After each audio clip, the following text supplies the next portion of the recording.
Duha ka landmines ang gipabusikad sa gituohang grupo sa CPP-NPA paglabay sa patrol car sa LTO tungod sa Sitio Baluyot, Barangay Tabon-Tabon, Sibagat. Dayong gisundan sa sunod-sunod nga buto.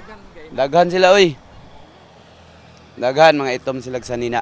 Sa lugar sa nahitabuan, makita ang bangag sayuta nga gitamnan sa gipabusikad nga landmines. Na-recover sa otoridad ang electrical wires nga gigamit, 15 kabasyo sa M16 rifle ug mga gituang bahin sa nibusikad nga landmines. Bale, sabi daw po na may namataan daw sa area na yun na may mga taong hindi daw po kilala. At ito na rin pong base sa ating mga ebidensyang nakuha na nakita po natin dito na ito po yung gamit sa bombing paraphernalias po.